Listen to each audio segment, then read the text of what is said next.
the rates of people with learning disabilities in employment is really low, 4.6% of the adult population. Government needs to do more. I think it's okay to be assertive about what you want, right? What is right for you, for your future, what you need from the system to make your life as easy as possible, but also as productive as you'd like to be and go to places you want to go. There's people with greater needs like PMLD, so we have to give opportunities and services to them as well. If you're a politician and you get it right for somebody with profound or severe learning disabilities, you get it right for everybody. I mean, it's fine, to talk about this, but we need what the next stage is called action.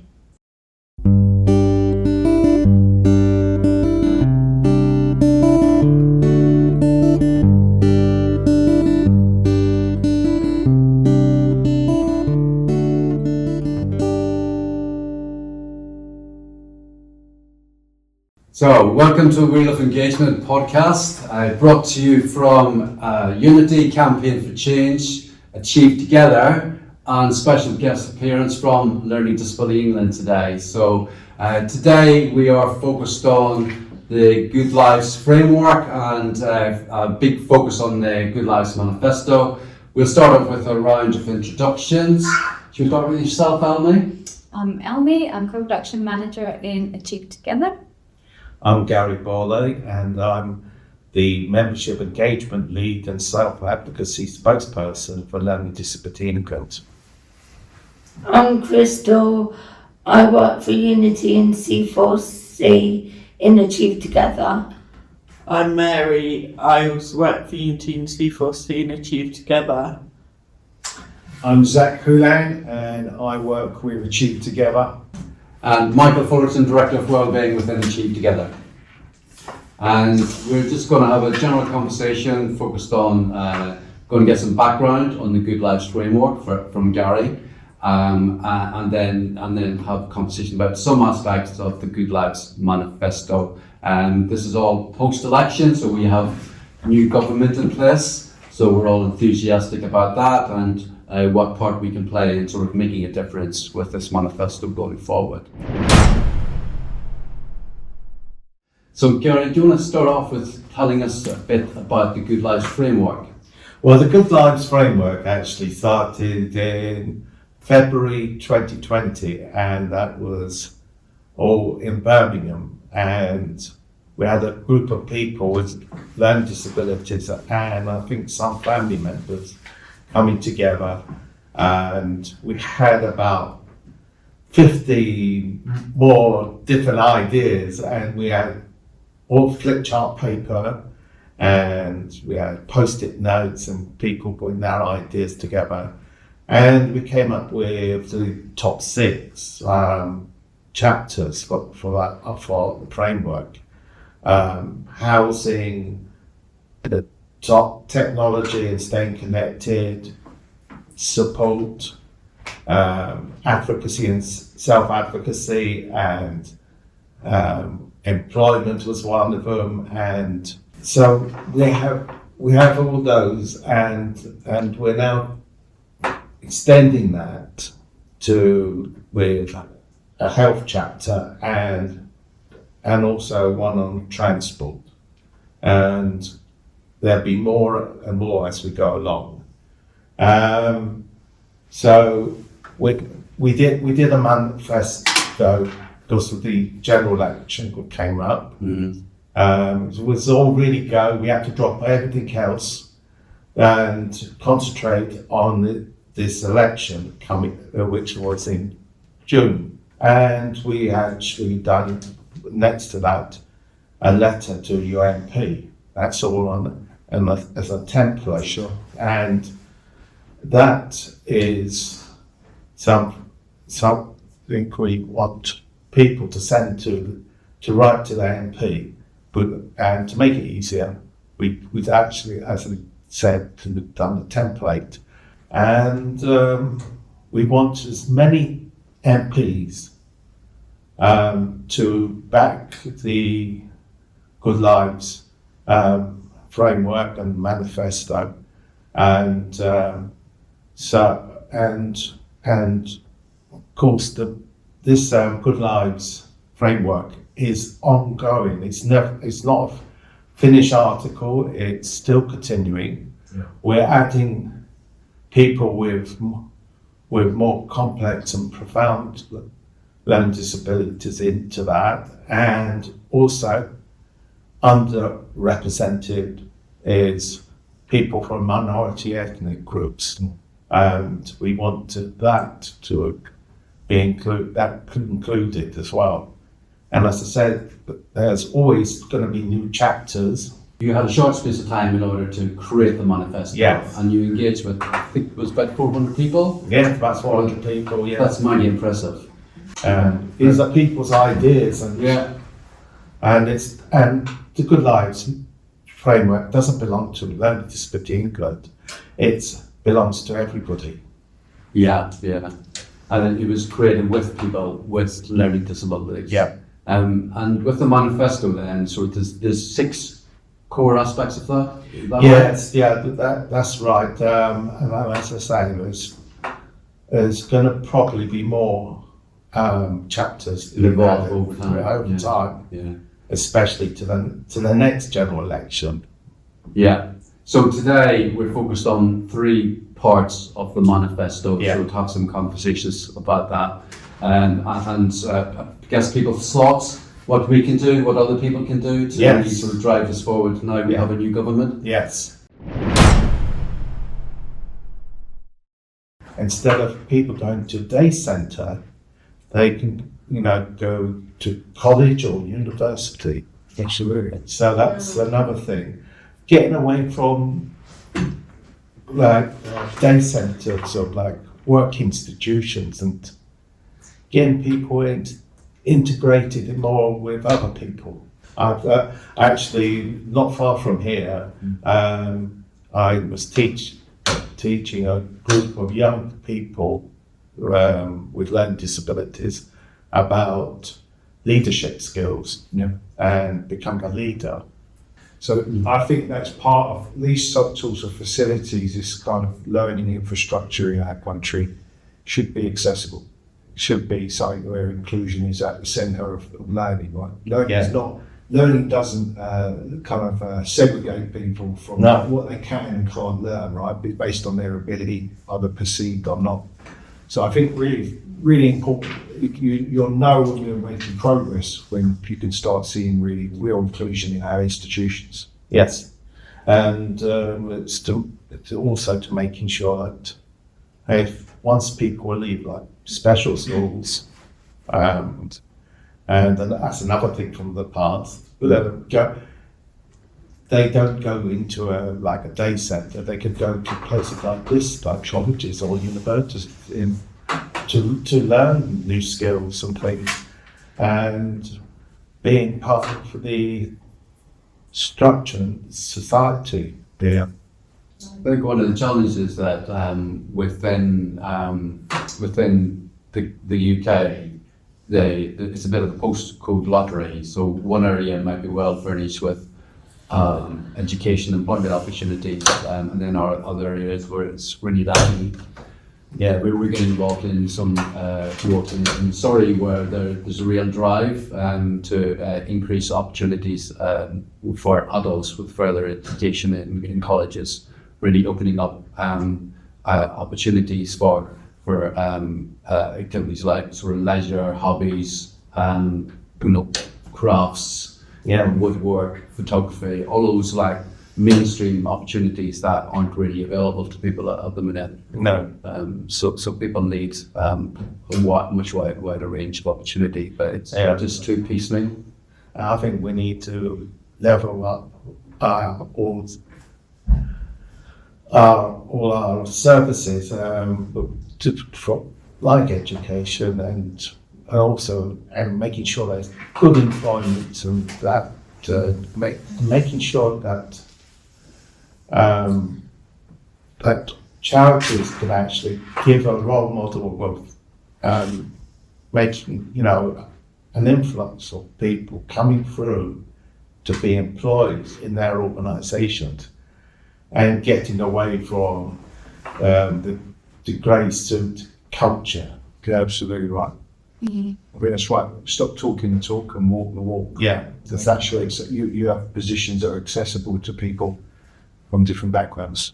So Mary, you've got employment. Did you get support with that, or did you find it for yourself? No, I got support going into it. So when I first joined Premiering, there was they trained up a staff member, and then the staff member came with me for the first 2 terms until I was confident of being there with the other receptionist. And then after a few terms, I then did a few hours with another receptionist, but they made the working hours adaptable for me. Okay. So I do 4 hours on a Wednesday and a Thursday, and also they made sure that I have like a seat on reception because I can't stand up for long periods of time. I think there should be a lot more employers that are open to people with disabilities. Because at the moment, a lot of people probably don't work who have disabilities because they're worried about, because obviously they can only work a certain amount, they can only earn a certain amount a week, so they don't work because they're worried about their benefits being stopped or cut and not being able to live just on being paid from work just because their benefits got cut, just because they decided to get a job which the government kind of expects everyone to kind of do. get the MPs to be concentrated on that. Yeah, absolutely right. It seems to me like there's many major barriers to the people with learning disabilities getting into employment and sustaining that employment. Personally don't feel that it's on the government's radar. So there's probably things that we can do to put it on the radar to say, the rates of people with learning disabilities in employment is really low, 4.6% of the adult population compared to over 80% of the general population in fact employment. So that's quite frightening, really. So it is. the government needs to do more. How can you get the government to listen? It's also about the staff wages, because staff wages are very low, and the authorities are refusing to pay them the authorities are refusing to pay them the living wage, and really they should be paid the living wage because there is the cost of living crisis. So it's when you don't get paid much, like a lot of them have families and stuff. So. Yeah, that's a key part of the manifesto, isn't it? Sort of making sure that social care workers are sort of bonded in the same way as the NHS. I think Dimensions were doing a petition on that they get banded the same. That's right, yeah. So there's a couple of things going on at the moment in the sector that are really important, right? So firstly, there's various organisations who are lobbying for that banding, so it's a protected status somewhat. Oh yeah. But also, there's a charity called Access, who are trying to get Freedom of Information Act into government so that maths are made transparent to all of us, right, about social care, adult social care, and just the system in terms of general sort of social care in the country. Because what we keep being told is there's not enough money. No one's showing us the math. No one's telling us what's the actual money in the treasury for this, and how could we distribute it in a different way or a separate way. So in our organisation, we've got the national living wage that we have to pay, but we've also got commissioning authorities who haven't given us any rise on the rates for 3 to 4 years, 5 years in some cases. So we see the pay going up, not enough by the way, but pay going up, but also the rate's not moving. So as cost of living, as you mentioned, Mary, and inflation start hitting, it becomes more difficult. And where's the attractiveness in the sector other than the passion for what you want to do as a career? Exactly. You have to be able to feed your family. You have to be able to pay your rent. Into big cities, that's difficult. That is another thing. When we come to employment, it's not about the luxury of having a job. No. It's about your career. And career opportunities need to, to be implemented in that. There's a career ladder. So to reach the goal, to each person, everybody has that in other jobs in the private sector, but in the social sector, I don't hear much about it. If the pay went up a bit more for support workers, we'd probably get more choice of support workers. And also, there's another problem with the visa as well, because a lot of support workers come from abroad. So really, I don't think that they should. I think they should take off the restrictions with the visa. Yeah. Because they're making it harder that way as well. Social care staff, like support workers, NHS, different kind of social care staff are not being paid enough. Like mainly people who work in support workers. Sure.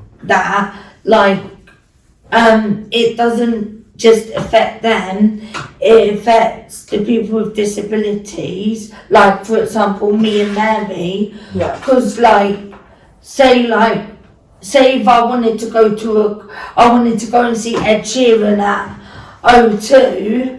Well, I'm not paying for that. Yeah, you do. No, That's a hero. I thought it was Taylor Swift the other day. No, but say if I wanted to go to Ed Sheeran, obviously I'll pay for the ticket for me. I'm quite lucky. I wouldn't necessarily miss out because I got family and friends anyway, but there's people who don't have family and friends, or I'm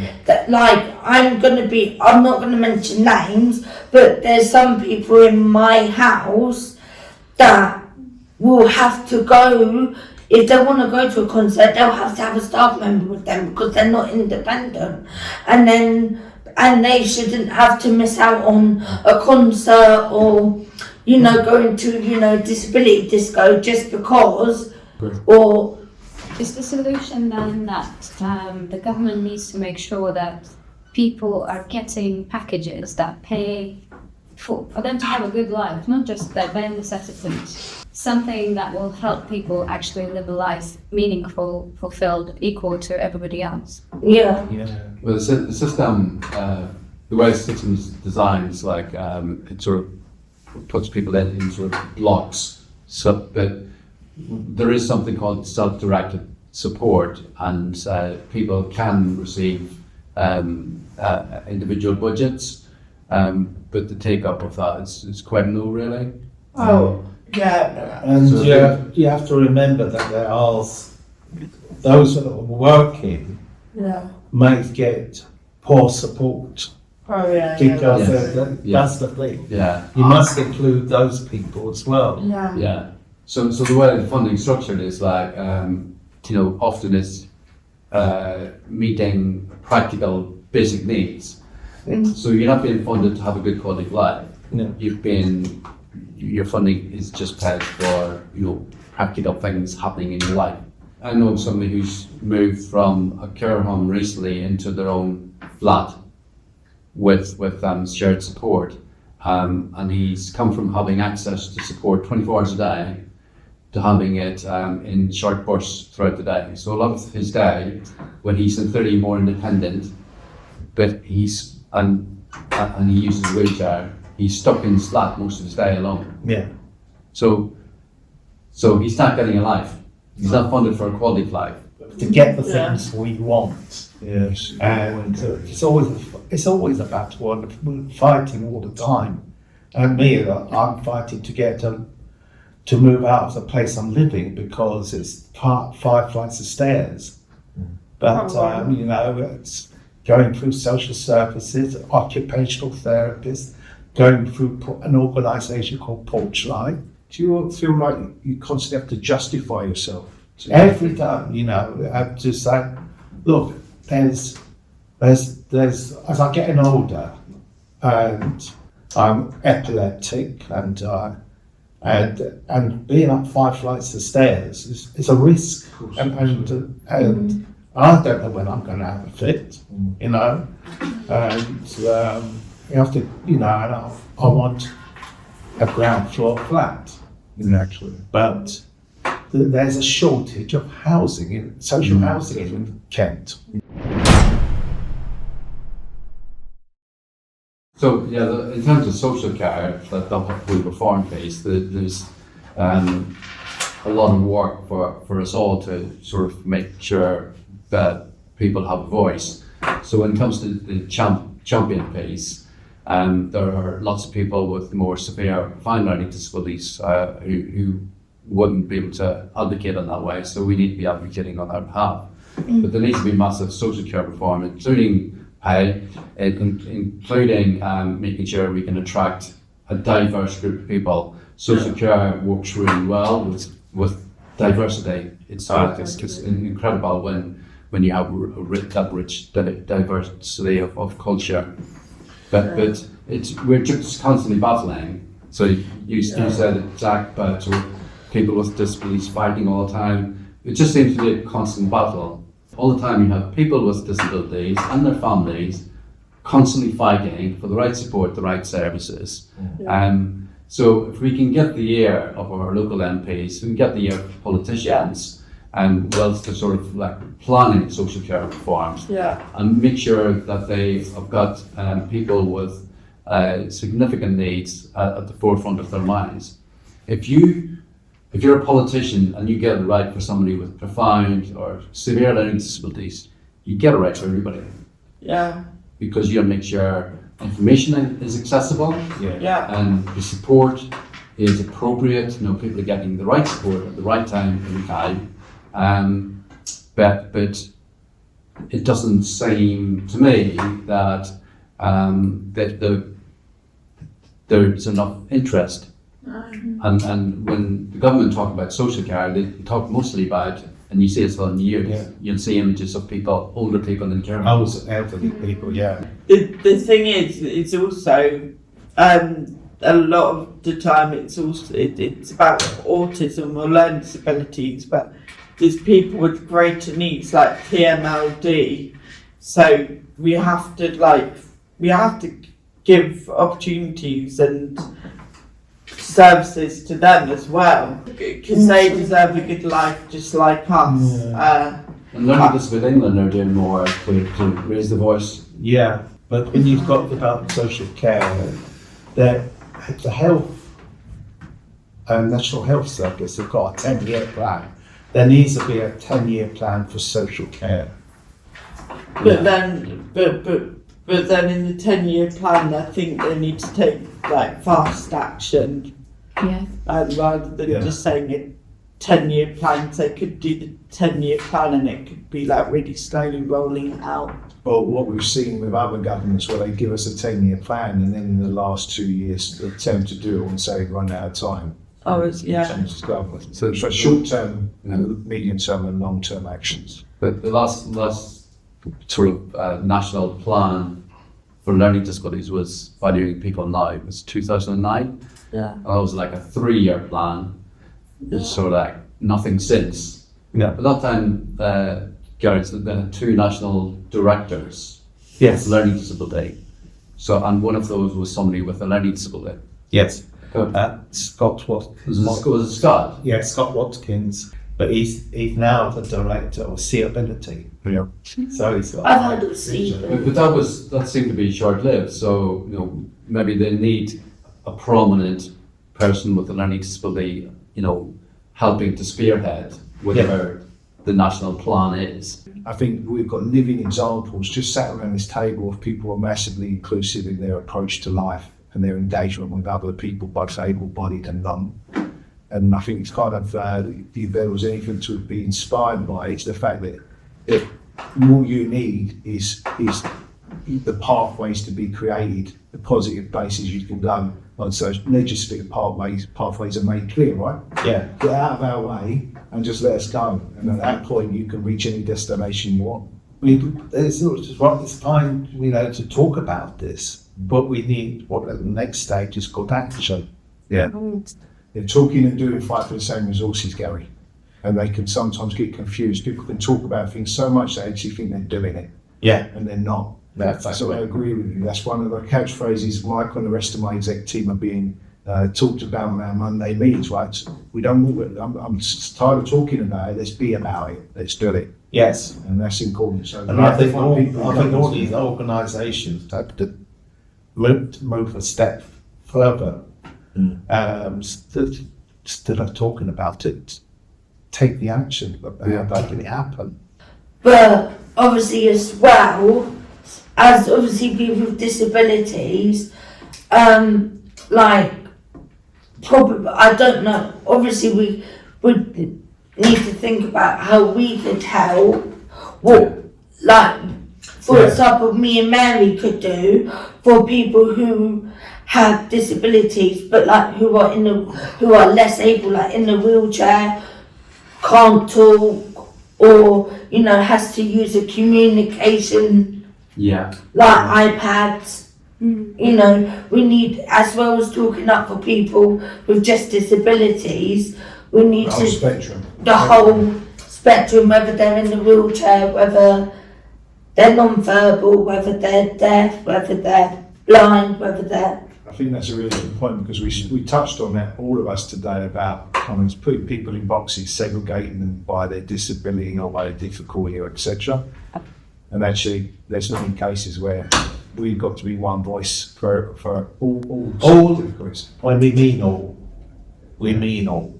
And that's what we're stronger together. Government needs to in particular put a lot more money into people with learning disabilities and difficulties. I guess what we could do, we could write to our local MPs and ask them to meet with us so we can talk. I don't think it's just about talking. I also think that the MP should put action in and to make things happen as well. There's someone from the outside looking in, coming in to achieve together, and kind of spending time now with you guys. The idea is you don't. It's okay to be assertive about what you want, right? What is right for you, for your future, what you need from the system to make your life as easy as possible, but also as productive as you'd like to be and go to places you want to go. So I think the use of MPs, the use of senior leaders in the councils, executive leaders and political leaders, that's all the sort of thing you need to focus on in terms of making sure your voices are heard and how you. And then you have to have a platform like we have, myself and Michael and Elmi, where we're running and leading a very large organisation, Achieve Together is one of the biggest. We need to start being as proactive about the representation of the people we support, making sure we lobby.